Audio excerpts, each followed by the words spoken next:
ನಿಮ್ಮ ಅಳಿಯನ್ ಕೊಟ್ರಲ್ಲ gold chain ತುಂಬಾ ಚೆನ್ನಾಗಿದೆ. ಎಲ್ಲಿ ತಗೊಂಡಿದ್ದು? ಯಾವ ಜ್ಯುವೆಲರಿ ಶಾಪ್?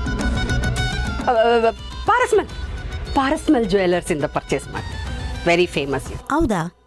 ನಾನು ಮೊನ್ನೆ ಅಲ್ಲೇ ಹೋಗಿದ್ದೆ. ಆ ಥರ ಡಿಸೈನ್ ಕಾಣಿಸ್ಲೇ ಇಲ್ವಲ್ಲ? ಅಫ್ಕೋರ್ಸ್ ಇರಕ್ಕೆ ಸಾಧ್ಯನೇ ಇಲ್ಲ. ನಾನು ನಮ್ಮ ಅಳಿಯಂದ್ರಿಗೆ ಬೇಕು ಅಂತ ಹೇಳಿ ಸ್ಪೆಷಲ್ ಆಗಿ ಡಿಸೈನ್ ಮಾಡಿಸ್ಕೊಂಡೆ. ಅವ್ರು ನಮಗೆ ತುಂಬಾ ಹಳೆ ಪರಿಚಯ, ಯಾವ ಥರ ಬೇಕಾದರೂ ಮಾಡಿಕೊಡ್ತಾರೆ. ಇನ್ಫ್ಯಾಕ್ಟ್ ನಮ್ಮ ಫ್ಯಾಮಿಲಿಗೆ ಯಾವಾಗ ಜ್ಯುವೆಲ್ರಿ ಬೇಕು ಅಂದರೂ ನಾವು ಅವ್ರ ಹತ್ರನೇ ಹೋಗೋದು. ಯು ಸಿ, ನಮಗೆ ರೇಟ್ ಮುಖ್ಯ ಅಲ್ಲ, ಕ್ವಾಲಿಟಿ ತುಂಬ ಮುಖ್ಯ. After all status is important. In fact ನಾನು ಆನ್ಲೈನ್ ಪರ್ಚೇಸಸ್ ತುಂಬ ಮಾಡ್ತೀನಿ. ಸೊ ಹಾಗಾಗಿ ಸ್ಕ್ರಾಲ್ ಮಾಡ್ತಾ ಇದ್ದಾಗ ನಾನು ಈ ಡಿಸೈನ್ ನೋಡಿದೆ. ಇದನ್ನು ತಗೊಂಡೋಗಿ ಅವ್ರು ಹೇಳಿದೆ, ನಮ್ಮ ಮಳೆಯಂದ್ರಿಗೆ ನನ್ಗೆ ಇದೇ ಥರ ಡಿಸೈನ್ ಬೇಕು ಅಂತ ಹೇಳಿ ಮಾಡಿಸ್ಕೊಂಡು. ಇಂಥದ್ರಲ್ಲೆಲ್ಲ ಇವರು ತುಂಬ smart. Beauty with brains. Thank you ಶಾಕೋ ಅವರೇ, ಥ್ಯಾಂಕ್ ಯು. ಊರು ನೋಡಿದ್ರೆ ಇಷ್ಟೊಂದು ಹೊಗಳ್ತಾ ಇದ್ದಾರೆ, ನಾನು ನೋಡಿದ್ರೆ ಅಳಿಯಂದ್ರಿಗೆ ರೋಲ್ಡ್ ಗೋಲ್ಡ್ ಕೊಟ್ಟಿದ್ದೀನಿ. ನನ್ನ ಬಗ್ಗೆ ನನಗೆ ಒಂಥರ ಅಸಹ್ಯ ಆಗ್ತಿದೆ. ಏನಪ್ಪ ಇದು? ಮಂದಾಕಿನಿ, ಏನು ಯೋಚನೆ ಮಾಡ್ತಾ ಇದ್ದೀರಾ? ಓಹ್ ನಥಿಂಗ್, ಏನಿಲ್ಲ. Please carry on. ಸಾರಿ, ಇವ್ರು ಸ್ವಲ್ಪ ಹಾಗೆ.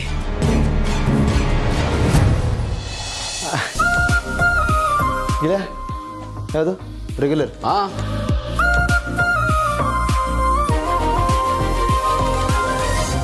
ಎಕ್ಸ್ಕ್ಯೂಸ್ ಮೀ, ನಿಮ್ಮ ಅತ್ತೆ ಒಂದು ಗಿಫ್ಟ್ ಕೊಟ್ರಲ್ಲ ಚೈನು, ಅದ್ರ ಫೋಟೋ ತಗೋಬೋದಾ? ನನ್ನ ಮಗನ್ಗೆ ಇದೇ ಥರ ಚೈನ್ ಮಾಡ್ಸೋಣ ಅಂತ. ಆ್ಯಕ್ಚುಲಿ ಆ ಡಿಸೈನ್ ನಂಗೆ ತುಂಬ ಇಷ್ಟ ಆಯಿತು.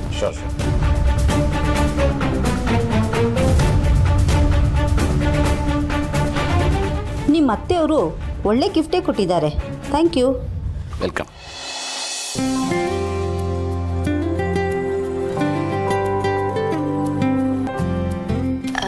ಇದನ್ನ ಈಗಲೇ ಓಪನ್ ಮಾಡೋಕ್ಕೆ ಹೋಗ್ಬಿಡಿ, ನೀವು ಒಬ್ಬರೇ ಇದ್ದಾಗ ಓಪನ್ ಮಾಡಿ ಪ್ಲೀಸ್.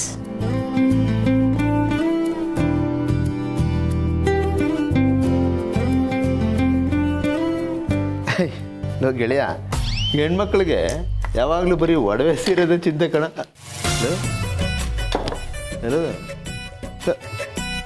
ಲೋ ಗೆಳೆಯ, ಅಶ್ವಿನಿ, ನಿಮ್ಮ ಅಣ್ಣ ಗಿಫ್ಟ್ ನೋಡೋಕೆ ಹೋಗ್ತಿದ್ದಾನೆ. ಅವಳಂಥದ್ದು ಏನು ಗಿಫ್ಟ್ ಕೊಟ್ಟಿರ್ತಾಳೆ? ಹೋಗಿ ನೋಡು. ಓಕೆ.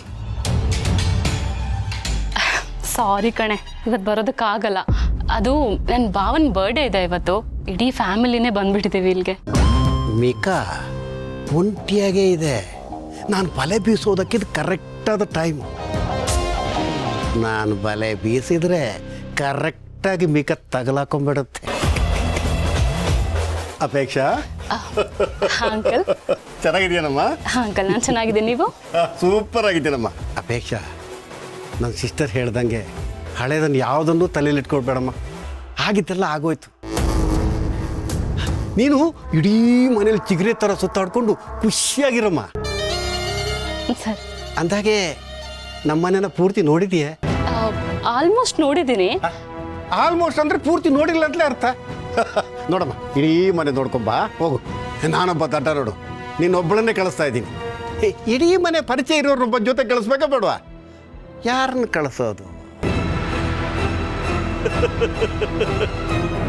ನಮ್ಮ ಪಾರ್ತಾ ಇದ್ದಾನಲ್ಲ, ಅವನ್ನೇ ಕಳಿಸ್ತೀನಿ ಇರು.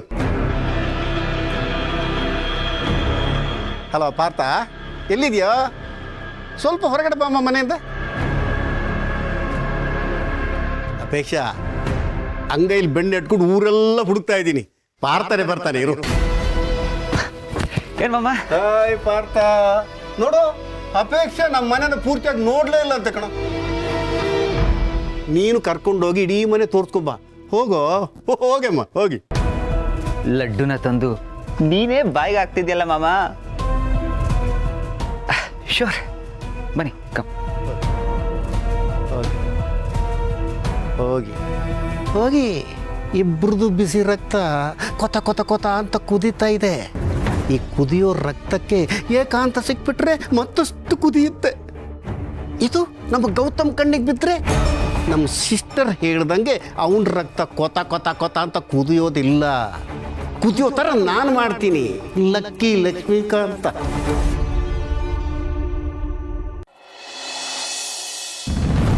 ಅಮ್ಮ ಏನಾಯ್ತು? ಅದು ನಾನು ಹಿಂಗೊಂದು ಮಾತು ಹೇಳಬೇಕಿತ್ತು. ಏನು ಅಮ್ಮ ಹಿಂಗೆ ಮಾಡಿಬಿಟ್ಲು ಅಂತ ನಾನು ತಪ್ಪು ತಿಳ್ಕೊಳ್ಳಲ್ಲ ತಾನೆ? ಏನಮ್ಮ ಮಾತಾಡ್ತಿದ್ಯಾ? ಅದೇನಂತೇಳು. ನಾನೊಂದು ತಪ್ಪು ಮಾಡ್ಬಿಟ್ಟಿದ್ದೀನಿ ಕಂದ. ಅದೇನು ಹೊಸ್ದಾ? ಸರಿ ಸರಿ ಆಯ್ತು. ಏನದು?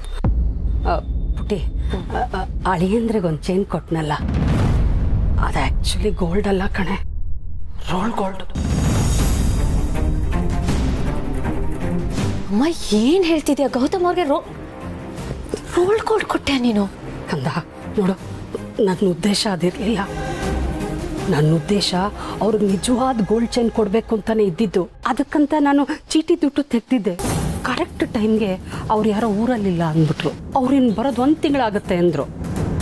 ಅಳಿಯಂದ್ರ ಬರ್ತ್ಡೇ ಇವತ್ತಲ್ವಾ, ಇವತ್ತು ಅವ್ರಿಗೇನಾದರೂ ಕೊಟ್ಟರೆ ಸಂತೋಷವಾಗಿ ತಗೋತಾರೆ. ಇನ್ನು ಬೇರೆ ದಿವಸ ಕೊಟ್ಟರೆ ಅವ್ರೇನು ತಗೊಳ್ಳೋದಿಲ್ಲ. ಅದಕ್ಕೆ ಏನೂ ತೋಚಲಿಲ್ಲ, ಸ್ಟ್ಯಾಂಡ್ ಬೈ ಅಂತ ಇದನ್ನು ಕೊಟ್ಬಿಟ್ಟಿದ್ದೀನಿ. ಪ್ಲೀಸ್ ಅಮ್ಮ, ನೀನು ಏನು ಕೊಡದೇ ಇದ್ರೂ ನಡೀತಿತ್ತಮ್ಮ. ನೀನು ಈ ರೀತಿ ರೋಲ್ಗಳು ಕೊಟ್ಟಿದ್ಯಾ ಅಂತ ಗೌತಮ್ ಅವ್ರಿಗೆ ಗೊತ್ತಾದರೆ, ನನಗೆ ತಿಳಿದ ಮಟ್ಟಿಗೆ ಅವ್ರಿಗೇನು ಅನ್ಕೊಳ್ಳಲ್ಲ. ಆದರೆ ಮನೆಯವ್ರಿಗೆ ಗೊತ್ತಾದರೆ ನಮ್ಗೆ ಅವಮಾನ ಆಗುತ್ತಮ್ಮ. ನಾವು ತಲೆ ಎತ್ತು ನಡೆಯೋಕ್ಕಾಗೋದಿಲ್ಲ. ಯಾಕಮ್ಮ ಹೀಗೆ ಮಾಡಿದೆ? ಈ ಐಡಿಯಾಗಳು ಯಾರು ಕೊಡ್ತಾರೆ ಹೇಳು? ಕಂದ ನೋಡು, ಅದಕ್ಕೆ ನಾನು ಫಸ್ಟೇ ಬಂದು ನಿನಗೆ ಹೇಳ್ತಾ ಇದ್ದೀನಿ, ಹೆಂಗಾದರೂ ಮಾಡಿ ನಾನು ಆ ಗೋಲ್ಡ್ ಚೈನ್ ತಂದು ನಿನಗೆ ಕೊಡೋವರೆಗೂ ಮ್ಯಾನೇಜ್ ಮಾಡು. ಅಳಿಯಂದ್ರು ಆ ಚೈನ್ನ ಹಾಕ್ಕೊಂಡು ಎಲ್ಲೂ ಹೋಗದೆ ಇರೋ ಥರ ನೀನೇ ನೋಡ್ಕೋಬೇಕು. ನಾನು ನಿಂಗೆ ಆ ಗೋಲ್ಡ್ ಚೈನ್ ತಂದು ಕೊಟ್ಟ ತಕ್ಷಣ ಅದನ್ನು ಆ ಜಾಗದಲ್ಲಿ ಇಟ್ಬಿಡು ಕಂದ. ಪ್ಲೀಸ್ ಕಂದ, ಪ್ಲೀಸ್. ಯಾಕೆ ಹಿಂಗೆ ಮಾಡ್ತೀಯಮ್ಮ ನೀನು? ನನಗೇನು ಹೇಳ್ಬೇಕಂತಾನೆ ಗೊತ್ತಾಗ್ತಿಲ್ಲ. ಕಂದ, ನೀನೇ ಮ್ಯಾನೇಜ್ ಮಾಡಬೇಕು, ಮಾಡು ಕಂದ, ಪ್ಲೀಸ್. ಸರಿ ಆಯ್ತು ಬಿಡು, ನಾನು ಏನೋ ಒಂದು ಮಾಡ್ತೀನಿ. ಪ್ಲೀಸ್, ಸಾರಿ ಕಂದ. ಪರವಾಗಿಲ್ಲ, ನೀನು ಹೋಗು. ಪ್ಲೀಸ್ ಕಂದ, ಸಾರಿ. ಪರವಾಗಿಲ್ಲ ಪರವಾಗಿಲ್ಲ ಪರವಾಗಿಲ್ಲ.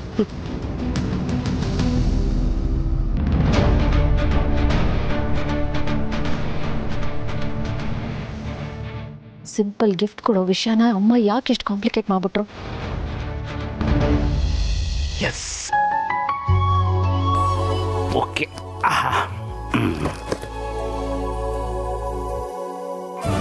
ಕಳ್ಳ ಅದಕ್ಕೆ ಕೊಟ್ಟಿದ್ದ ಗಿಫ್ಟನ್ನ ಕದ್ದು ಮುಂಚೆ ನೋಡಕ್ ಬಂದಿದ್ಯಾ? ಓಪನ್ ಮಾಡಿ ನೋಡ. ಏಯ್, ನೀನು ಯಾಕೆ ಒಳ್ಳೆ ಬೆನ್ನಿಗೆ ಬಿದ್ದಿರೋ ಬೇತಾಳ ಥರ ಯಾವಾಗಲೂ ನನ್ನ ಜೊತೆಗೆ ಇರ್ತೀಯ? ನೋಡೋ, ಅವರು ಒಬ್ಬನೇ ಇದ್ದಾಗ ತೆಗೆದು ನೋಡೋದು ಹೇಳಿದ್ದಾರೆ. ನಾನು ನೋಡ್ಬೇಕಷ್ಟೇ. ನೀನು ಯಾಕೆ ಬಂದೆ ಇಲ್ಲಿಗೆ? ನಮ್ಮಲ್ಲೇ ಅಲ್ಲ, ಗಿಫ್ಟು. ಭೂಮಿಕಾ ಅವರೇ, ನೀವು ಪಾರ್ಟಿ ಅರೇಂಜ್ ಮಾಡಿದ್ದೀರಾ, ಎಲ್ಲನೂ ಅರೇಂಜ್ ಮಾಡಿದ್ದೀರಾ, ಅಟ್ಸ್ ಓಕೆ. ಬಟ್ ನಾನು ಆಸೆ ಪಟ್ಟ ನೆಕ್ಲೆಸ್ ಹಾಕ್ಕೊಡಿ ಅಂತ ಹೇಳಿದ್ದೆ, ಅದನ್ನು ಹಾಕ್ಕೊಂಡಿಲ್ಲ. ಹಾಗೆ ಸೀರೆನೂ ಬೇರೆ ಕಲರ್ದೇ ಉಟ್ಕೊಂಡಿದ್ದೀರಾ. ಯಾಕೆ ಹೀಗೆ ಮಾಡಿದ್ರಿ? ತಪ್ಪಲ್ವಾ? ಸಾರಿ ಗೌತಮ್ ಅವರೇ, ಅದು ಇದು ಚೆನ್ನಾಗೈತಿಲ್ಲ, ಏನು ಪ್ರಾಬ್ಲಮ್ ಆಗಿದೆ? ಆಗಲ್ಲ ಕಣ. ಗೌತಮ್, ಈ ಸೀರೆ ಒಡವೆ ಹಾಕು ಅಂತ ಸಜೆಸ್ಟ್ ಮಾಡಿದ್ದೆ ನಾನಪ್ಪ. ಲಾಸ್ಟ್ ಟೈಮ್ ಫಂಕ್ಷನಲ್ಲೂ ಅದೇ ಒಡವೆ ಹಾಕಿದ್ರು. ಅದನ್ನು ನೋಡಿ ನೋಡಿ ಬೋರ್ ಆಗಿರುತ್ತಲ್ವಾ? ಈ ಫೋಟೋಸ್ ಎಲ್ಲ ತೆಗೆದು ನೋಡಿದಾಗ ಅದೇ ಒಡವೆ. ಅದಕ್ಕೆ ಈ ಸಲ ಸ್ವಲ್ಪ ಚೇಂಜ್ ಇರಲಿ ಅಂತ ಈ ಸಾರಿ ಒಡವೆನೂ ನಾನೇ ಸೆಲೆಕ್ಟ್ ಮಾಡಿದೆ. ಕರೆಕ್ಟ್ ಅಪ್ಪಣ್ಣ. ಲೈಫಲ್ಲಿ ಎಲ್ಲಾದ್ರಲ್ಲೂ ಚೇಂಜಸ್ ಇರ್ಬೇಕಣ್ಣ. ಏನಂದೆ? ಅದು ಹೆಂಡತಿ ಒಂದನ್ನ ಬಿಟ್ಟು, ಓಕೆನಾ? ಆದರೂ ನಾನು ಆಸೆ ಪಟ್ಟ ನೆಕ್ಲೆಸ್ಸು ಸೀರೆ ಕಾಂಬಿನೇಷನ್ ಇದ್ದರೆ ಚೆನ್ನಾಗಿರೋದು. ಹಾಗಂತ ನೋಡಬೇಕು ಅಂತ ಆಸೆ ಪಟ್ಟಿದ್ದೆ, ಸ್ವಲ್ಪ ಡಿಸಪಾಯಿಂಟ್ ಆಯಿತು. ಇರಲಿ. ಜೀವ ತಗೋ, ಇದರಲ್ಲಿ 5 ಲಕ್ಷ ರೂಪಾಯಿ ಇದೆ. ಇಷ್ಟೊಂದು ದುಡ್ಡು ಎಲ್ಲಿಂದ ಬಂತು? ಸೇವಿಂಗ್ಸು. ಸರಿ, ಈಗ ಇದನ್ನು ಒಬ್ಬನೇ ನೋಡಬೇಕು ಅಂತ ನನಗೆ ಗಿಫ್ಟ್ ಕೊಟ್ಟಿದ್ದಾರೆ.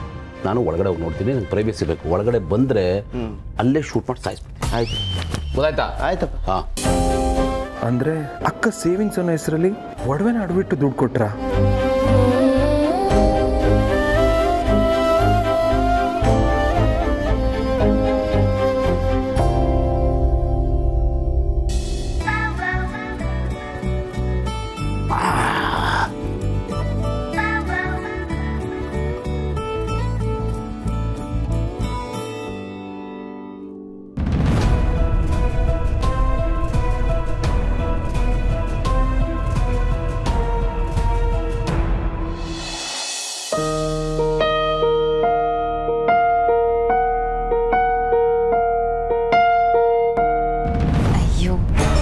ಇದು ಒಂದು ಗಿಫ್ಟಾ?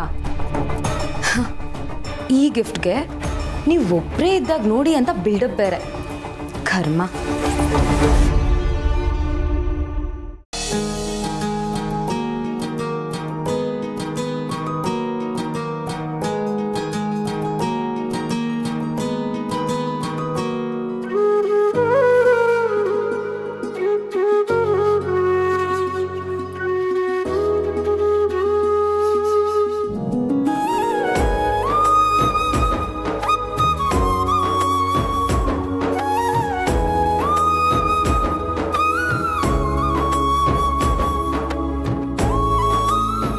ವಾವ್, ಭಾಳ ಚೆನ್ನಾಗಿದೆ. ಇದು ನೋಡ್ತಾ ಇದ್ರೆ ನೋಡ್ತಾನೆ ಇರಬೇಕು ಅಂತ ಅನ್ಸುತ್ತೆ. ಸಮಯ ನಿಂತು ನೀರಾಗ್ಬಿಡುತ್ತೆ. ಮನಸ್ಸು ಹಿಂದೆ ಕೊಡುತ್ತೆ, ಭಾಳ ಹಿಂದಕ್ಕೆ.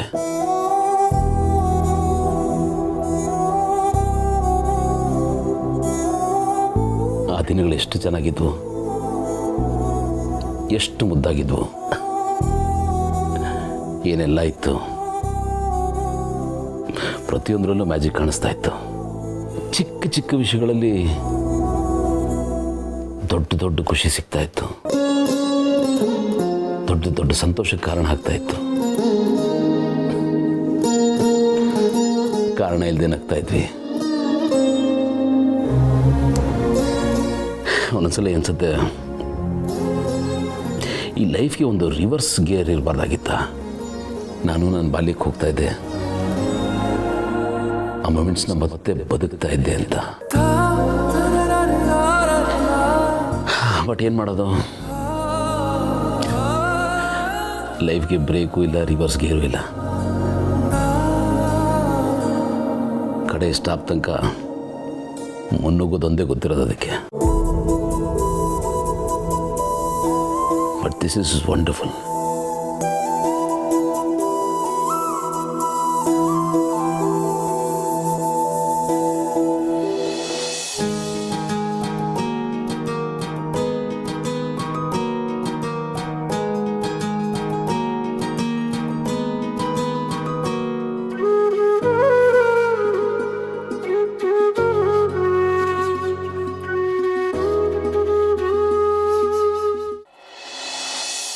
ಥ್ಯಾಂಕ್ ಯು ಆನಂದ್ ಅವರೇ, ಥ್ಯಾಂಕ್ ಯು ಅಪರ್ಣ.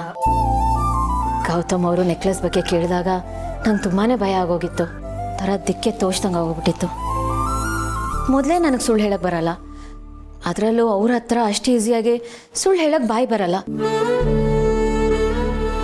ಬಾಯಿ ಬರೋದಕ್ಕಿಂತ ಮನಸ್ಸೊಪ್ಪಲ್ಲ, ಅಷ್ಟೊಳ್ಳೆ ಮನಸ್ಸು ಅವ್ರದ್ದು. ನಿಜ ಅದಕ್ಕೆ ಅವನದು ಹಾಲಿನಂತ ಮನಸ್ಸು, ಅದು ಕಲ್ಬೆರಕೆ ಇಲ್ದಿರೋ ಗಟ್ಟಿ ಹಾಲು. ಅಷ್ಟು ಒಳ್ಳೆಯವನು. ಅದಕ್ಕೆ ಗೋಲ್ಡ್ನ ಪ್ಲೆಜ್ ಮಾಡಿದ್ವಲ್ಲ, ಅದರಲ್ಲಿ ಈ ನೆಕ್ಲೆಸ್ ಹೋಯ್ತಾ ಅದಕ್ಕೆ? ಹೌದು ಆನಂದ್ ಅವರೇ. ಅಲ್ಲ, ನನಗೇನು ಗೊತ್ತಿತ್ತು ಗೌತಮ್ ಅವರು ಆ ನೆಕ್ಲೆಸ್ಸನ್ನೇ ನೆಟ್ ಮಾಡ್ಕೋತಾರೆ ಅಂತ. ನಿಜವಾಗ್ಲು ನೀವಿಬ್ಬರು ದೇವ್ರ ಥರ ಬಂದು ನನ್ನನ್ನು ಕಾಪಾಡಿದ್ರಿ. ಇಲ್ಲ ಅಂದರೆ ನನ್ನ ಕತೆ ಅಷ್ಟೇ. ಅಯ್ಯೋ, ದೇವರು ಅಂತೆಲ್ಲ ಯಾಕೆ ಹೇಳ್ತಿದ್ಯಾ? ನಾವು ನಿನ್ನ ಪಾಲ್ಗೆ ಆಪತ್ ಬಾಂಧವರಾಗಿದ್ವಿ ಅಷ್ಟೇ. ಇಲ್ಲ, ಅದಕ್ಕಿಂತ ಹೆಚ್ಚು ದೇವರೇ ನೀವು. ಅದಕ್ಕೆ ನನಗನ್ಸೋ ಪ್ರಕಾರ ಪ್ಲಡ್ಜ್ ಮಾಡಿರೋ ಗೋಲ್ಡಿಂದ ಆ ನೆಕ್ಲೆಸ್ನ ಬಿಡಿಸ್ಬಿಟ್ರೆ ಒಳ್ಳೇದು ಅನಿಸ್ತಾ ಇದೆ ಅಲ್ವಾ? ಆಮೇಲೆ ಇದು ದುಡ್ಡಿನ ಬಗ್ಗೆ ಏನು ತಲೆ ಕೆಡಿಸ್ಕೋಬೇಡಿ, ನಾವು ಬೇಕಾದರೆ ಹೆಲ್ಪ್ ಮಾಡ್ತೀವಿ, ನೀವು ಆಮೇಲೆ ಕೊಡಿ. ಥ್ಯಾಂಕ್ ಯು ಆನಂದ್ ಅವರೇ. ಕೊಡೋರಿದ್ದಾರೆ ಅಂತ ನಾವು ಸುಮ್ಮನೆ ಹಾಗೆ ತಗೋಬಾರ್ದಲ್ವಾ? ನಾನು ಹೇಗಾದರೂ ಮ್ಯಾನೇಜ್ ಮಾಡ್ತೀನಿ. ನನಗೆ ಗೊತ್ತು ಈ ವಿಷಯನ ನಾನು ಅವರಿಂದ ತುಂಬ ದಿನ ಮುಚ್ಚಿಡೋದಕ್ಕಾಗೋದಿಲ್ಲ ಅಂತ. ಆದರೂ ಒಂದು ಮಾಡಬೇಕು. ಕರೆಕ್ಟ್. ಅದಕ್ಕೆ ಅವನ ತಲೆ ಒಳಗೆ ಯಾವುದಾದ್ರೂ ವಿಷಯ ಹೋಗ್ಬಿಟ್ರೆ ಅದು ಕ್ಲಿಯರ್ ಆಗಿ ಅದನ್ನು ಅವ್ನು ನೋಡೋವರೆಗೂ ಅವ್ನು ಸಮಾಧಾನವಾಗಿ ನಿದ್ದೆ ಮಾಡಲ್ಲ ಅಂತ ಅವನು. ಆದಷ್ಟು ಬೇಗ ಆ ನೆಕ್ಲೆಸ್ನ ಬಿಡಿಸ್ಕೋಬೇಕು. ಆದರೆ ಹೇಗೆ?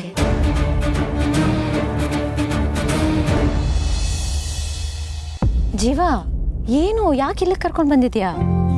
ನಿನ್ನ ಹತ್ರ ಸ್ವಲ್ಪ ಮಾತಾಡಬೇಕಿತ್ತು. ಏನಾಯ್ತು? ನೀನು ಮತ್ತೆ ಭಾವ ನೆಕ್ಲೆಸ್ ಬಗ್ಗೆ ಮಾತಾಡ್ತಾ ಇರೋದು ನಾನು ಕೇಳಿಸ್ಕೊಂಡೆ. ಅವತ್ತು ನೀನು ನನಗೆ ಹೆಲ್ಪ್ ಮಾಡಿದ್ದು ನಿನ್ನ ಸೇವಿಂಗ್ಸಿಂದನಾ ಅಥವಾ ಒಡವೆ ಏನಾದರೂ? ಜೀವ, ಏನೇನೋ ಅನ್ಕೋಬೇಡ, ಆ ಥರದ್ದು ಏನೂ ಇಲ್ಲ. ನಾನು ನಿನಗೆ ದುಡ್ಡು ಕೊಟ್ಟಿದ್ದು ನನ್ನ ಸೇವಿಂಗ್ಸಿಂದಾನೆ. ಮತ್ತೆ ಯಾಕೆ ಭಾವ ಅಷ್ಟು ಕೇಳ್ಕೊಂಡ್ರು ಆ ನೆಕ್ಲೆಸ್ನ ಹಾಕ್ಕೊಂಡಿಲ್ಲ? ನಿನಗೆ ಗೊತ್ತಲ್ಲ, ಈ ಮನೇಲಿ KG ಗಟ್ಟಲೆ ಚಿನ್ನ ಬೆಳ್ಳಿ ಇರುತ್ತೆ. ಯಾವ್ದು ಹಾಕ್ಕೊಳ್ಬೇಕು ಯಾವ್ದು ಬಿಡಬೇಕು ಅನ್ನೋ ಕನ್ಫ್ಯೂಷನಲ್ಲಿ ಕೈಗೆ ಏನು ಸಿಕ್ತೋ ಅದನ್ನು ಹಾಕ್ಕೊಂಡೆ ಅಷ್ಟೇ. ನೀನು ಹೇಳ್ತಿರೋದು ನಿಜನೇ, ಅದ್ರ ಖುಷಿನೇ ಅಕ್ಕ. ಆದ್ರೆ ನನಗೆ ಸಹಾಯ ಮಾಡಬೇಕು ಅಂತ ಸುಳ್ಳು ಹೇಳ್ತಿಲ್ಲ ತಾನೆ. ಅರೆ ಇಷ್ಟು ಹೇಳ್ತಿದ್ರು ಪದೇ ಪದೇ ಅದನ್ನೇ ಕೇಳ್ತಿದ್ಯಲ್ಲ. ನನಗೆ ಗೊತ್ತು ನಿನ್ನ ಸ್ವಾಭಿಮಾನ ಎಂಥದ್ದು ಅಂತ. ಹಾಗಿರ್ಬೇಕಾದ್ರೆ ನಿನ್ನ ಮನ್ಸು ಕಷ್ಟ ಆಗೋ ಥರ ನಾನೇನು ಮಾಡಲ್ಲ.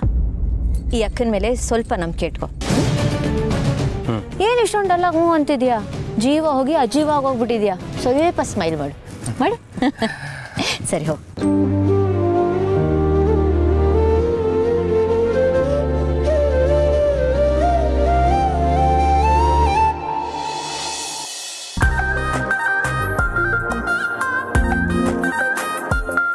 ಅಕ್ಕೆ ತಂಗಿ, ಒನ್ಸ್ ಅಪಾನ್ ಅ ಟೈಮ್ ಈ ರೂಮು ನಮ್ಮ ಬಿಗ್ ಬ್ರೋದಾಗಿತ್ತು. ಈಗ ನನಗೋಸ್ಕರ ಅಂತ ಬಿಟ್ಕೊಟ್ಟಿಯಾನೆ. ಈ ರೂಮ್ದು ಸ್ಪೆಷಾಲಿಟಿ ಏನು ಗೊತ್ತಾ? ಏನು? ನಮ್ಮ ಬಿಗ್ ಬ್ರೋ ಈ ರೂಮಲ್ಲಿ ಇದ್ದಿದ್ದಕ್ಕೇನೆ ಬ್ಯಾಚುಲರ್ ಮ್ಯಾನಿಂದ ಸ್ಟ್ರೇಟ್ ಅವೇ ಫ್ಯಾಮಿಲಿ ಮ್ಯಾನ್ಗೆ ಪ್ರಮೋಟ್ ಆಗಿದ್ದು. ಸೊ ಈಗ ಈ ರೂಮಲ್ಲಿ ನಾನಿದ್ದೀನಿ. ಮೋಸ್ಟ್ ಪ್ರಾಬ್ಲಿ ನಾನು ಕೂಡ ಫ್ಯೂಚರಲ್ಲಿ ಫ್ಯಾಮಿಲಿ ಮ್ಯಾನ್ ಆಗ್ತೀನಿ. ನಾನು ಯಾಕೆ ಹೇಳ್ತಾ ಇದ್ದೀನಿ ಅಂದರೆ, ಈ ಮದುವೆ ಅನ್ನೋದು ಒಬ್ಬರು ಲೈಫಲ್ಲಿ ಎಷ್ಟು ಒಳ್ಳೆ ಎಕ್ಸ್ಪೀರಿಯನ್ಸ್ ಅಲ್ವಾ? ಜಾಸ್ತಿ ಕನ್ಸು ಕಾಣಬೇಡಿ, ಒಳ್ಳೇದಲ್ಲ. ಕನ್ಸು ಕಾಣಬೇಕು ಕಣ್ರಿ. ಒಬ್ಬ ಲವರ್ಗೆ ಕನ್ಸು ಕಾಣೋದು ಅವನ ಹಕ್ಕು. ಸರಿ, ಅದು ಬಿಡಿ. ಅದಕ್ಕೆ ತಂಗಿ, ಈ ರೂಮ್ ಬಗ್ಗೆ ನಿಮ್ಗೆ ಏನನ್ನಿಸ್ತು? ನೋಡಿ, ನಾನು ಯಾಕೆ ಕೇಳ್ತಾ ಇದ್ದೀನಿ ಅಂದರೆ, ಈಗ ಫ್ಯೂಚರಲ್ಲಿ ನಾವಿಬ್ಬರು ಮದುವೆ ಆಗಿ ಬಂದಮೇಲೆ ನಾವು ಇದೇ ರೂಮಲ್ಲಿ ಇರಬೇಕಾಗತ್ತೆ. ಸೊ ಈಗಲೇ ಹೇಗಿದ್ರು ಬಂದಿದ್ದೀರಲ್ಲ, ಸೊ ಯಾವ್ಯಾವ ವಸ್ತು ಎಲ್ಲೆಲ್ಲಿದೆ ಅಂತ ನೀವು ನೋಡಿದ್ರೆ ಫ್ಯೂಚರಲ್ಲಿ ಹೆಲ್ಪ್ ಆಗುತ್ತೆ ಅಂತ. ಫ್ಯೂಚರ್ಗೆ ಟೈಮ್ ಟ್ರಾವೆಲ್ ಮಾಡಿದ್ದು ಸಾಕು, ಇವಾಗ ಪ್ರೆಸೆಂಟಿಗೆ ಬನ್ನಿ. ಸ್ಪೀಡ್ನ ಸ್ವಲ್ಪ ಬ್ರೇಕ್ ಮಾಡಿ. ಅದಕ್ಕೆ ತಂಗಿ, ಏನ್ರಿ ನೀವು? ನಾನು ರೊಮ್ಯಾಂಟಿಕ್ಕಾಗಿ ಏನಾದರೂ ಹೇಳೋಕ್ಕೂ ಮುಂಚೆನೇ ಸಡನ್ನಾಗಿ ಬ್ರೇಕ್ ಹಾಕ್ಬಿಡ್ತೀರ. ನಾನು ಪರ್ಮನೆಂಟ್ ಟ್ಯಾಟೂ ಥರ ನಿಮ್ಮನ್ನ ಎಷ್ಟು ಡೀಪಾಗಿ ಹಚ್ಕೊಂಡಿದ್ದೀನಿ ಗೊತ್ತಾ? ಎದ್ರು ನಿಂತರು 24/7 ಬರೀ ನಂಗೆ ನಿಮ್ಮದೇ ಯೋಚನೆ ಆಗ್ತಾ ಇರುತ್ತೆ.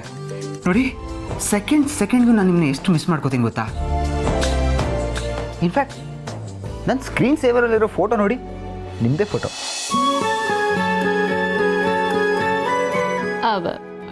ಫೋನ್ ಸ್ವಿಚ್ ಆಫ್ ಆಗಿಬಿಟ್ರೆ? ಫೋನ್ ಸ್ವಿಚ್ ಆಫ್ ಆಗಿಬಿಟ್ರೆ? ಹೌದು, ಏನು ಮಾಡೋದು? ಫೋನ್ ಸ್ವಿಚ್ ಆಫ್ ಆಗಿಬಿಟ್ರೆ ಏನು ಮಾಡೋದು? Point. You are always right ಅಲ್ಲ? I am always. Yeah. Phone switch off ಆದರೆ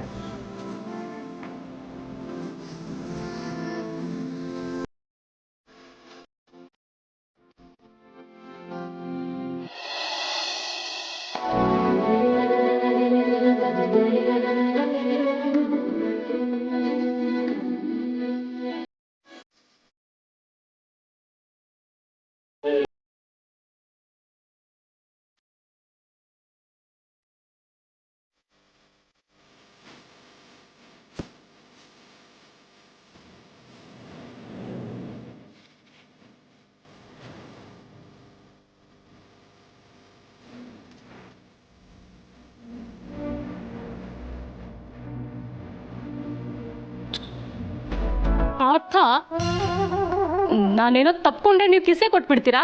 ಸುಮ್ಮನೆ ಸೈಲೆಂಟಾಗಿ ಸೈಡಲ್ಲಿ ಇದ್ರೆ ಸರಿ. ಇವಾಗ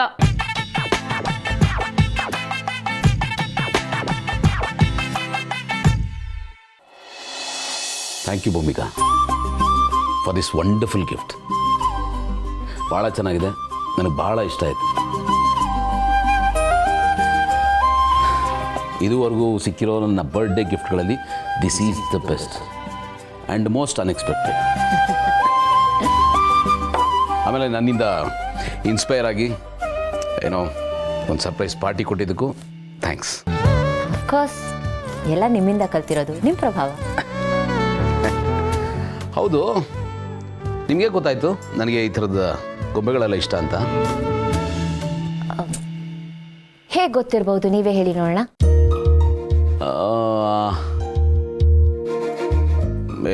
ಗೊತ್ತಾಗ್ತಾ ಇಲ್ಲ, ನೀವೇ ಹೇಳಿ. ನೀವು ಅಮೇರಿಕಾ ಹೋದಾಗ ನಿಮ್ಮ ಹಾರ್ಡ್ ಡಿಸ್ಕ್ ಹುಡ್ಕಕ್ಕೆ ಅಂತ ನಿಮ್ಮ ವಾರ್ಡ್ರೋಬ್ ಓಪನ್ ಮಾಡಿ ನಿಮ್ಮ ಹತ್ರ ಹಿಗ್ಗ ಮುಗ್ಗ ಬೈಸ್ಕೊಂಡಿದ್ದು ನೆನಪಿದೆಯಾ? ಅಲ್ಲಿ ನಿಮ್ಮ ಚೈಲ್ಡ್ಹುಡ್ ಐಟಮ್ಸ್ ನೋಡಿ. ನೀವು ಯಾಕ್ರಿ ಓಪನ್ ಮಾಡ್ತಾ ಇರೋದನ್ನ? ಯಾರು ಹೇಳಿದ್ದು ಓಪನ್ ಮಾಡಕ್ಕೆ? ಅದು ವಿತೌಟ್ ಪರ್ಮಿಷನ್ ಬೇರೆ ಪರ್ಸನಲ್ ಥಿಂಗ್ಸ್ನ ಹೇಗೆ ಮುಟ್ತೀರಾ ನೀವು? ಓ ಹೌದಲ್ಲ, ಈಗ ನೆನಪಾಯ್ತು. ಛೇ, ಸಾರಿ, ನಾನು ಅವತ್ತು ಹಾಗೆಲ್ಲ ಮಾತಾಡಬಾರ್ದಾಗಿತ್ತು. ಅಯ್ಯೋ ಪರವಾಗಿಲ್ಲ, ಅದೆಲ್ಲ ಮುಗ್ದೋಯ್ತು. ಅದನ್ನೆಲ್ಲ ಮರೆತು ನಾವೀಗ ತುಂಬ ಮುಂದೆ ಬಂದ್ಬಿಟ್ಟಿದ್ದೀವಿ. ನಾನೇನು ಹೇಳಕ್ಕೆ ಬಂದೆ ಅಂದರೆ, ನಿಮ್ಮ ಹಾರ್ಡ್ ಡಿಸ್ಕ್ ಹುಡುಕ್ಬೇಕಾದ್ರೆ ನಾನು ನಿಮ್ಮ ವಾಟ್ರೂಪಲ್ಲಿ ಈ ಟಾಯ್ಸ್ ನೋಡಿದೆ. ಆಗ ಗೊತ್ತಾಯಿತು ನಿಮಗೆ ಟಾಯ್ಸ್ ಅಂದರೆ ಇಷ್ಟ ಅಂತ.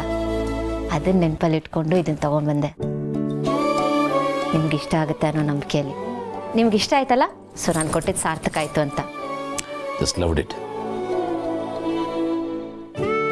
ಹೌದು, ನಿಮಗೆ ಮುಂಚೆಯಿಂದಾನೂ ಈ ಚಿಕ್ಕ ಚಿಕ್ಕ ವಸ್ತುಗಳಂದ್ರೆ ಇಷ್ಟನಾ? ಭೂಮಿಕಾ, ನನ್ನ ಪ್ರಕಾರ ಜೀವನದ ದೊಡ್ಡ ದೊಡ್ಡ ಖುಷಿಗಳೆಲ್ಲ ಇರೋದು ಈ ಥರದ ಒಂದು ಚಿಕ್ಕ ಚಿಕ್ಕ ವಿಷಯಗಳಲ್ಲಿ.